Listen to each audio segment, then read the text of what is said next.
Friends, ఇది కొత్తగా నిర్మించినటువంటి సింగిల్ ఫ్లోర్ హౌస్. మీరు ఇంటీరియర్ డిజైను చూసుకోవచ్చు.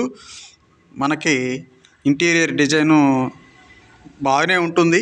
ఇందులో మనకు వచ్చేసి ఒక బెడ్రూము, ఒక హాలు, పూజ గది, అలాగే కిచెన్ రూము రావడం జరుగుతుంది. ఎవ్రీథింగ్ మీరు అన్నీ కూడా అబ్జర్వేషన్ చేయొచ్చు. ఇది మనం చూసుకున్నట్లయితే ఇక్కడ కిచెన్ రూమ్ రావడం జరిగింది. ఇది కిచెన్ రూమ్ అన్నమాట.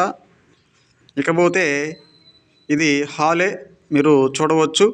మనకి హాల్లో ఇక్కడ కబోర్డ్స్ యొక్క డిజైన్ చూడవచ్చు. మీరు ఈ విధంగా ఉంటుంది కబోర్డ్స్ యొక్క డిజైను. ఇది వచ్చేసి మనకి పూజ గది.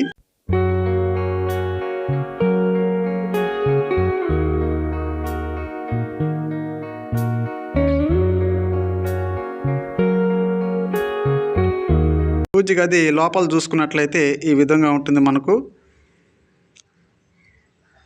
పటాలు పెట్టుకోవడానికి ఈ విధంగా కట్టడం జరిగింది. ఓకే, ఇకపోతే మనము బెడ్రూమ్ చూడాలి. బెడ్రూము ఇదేనమాట. ఇక్కడ చూస్తున్నారు కదా, మనకు బెడ్రూమ్లో కబోర్డ్స్ ఈ విధంగా రావడం జరిగింది. ఎవ్రీథింగ్ మీరు అబ్జర్వేషన్ చేయొచ్చు. ఇది వచ్చేసి మనకు బాత్రూము అటాచ్మెంట్ వస్తుంది. చూడండి ఫ్రెండ్స్, ఇక్కడ కూడా కబోర్డ్స్ వచ్చాయి.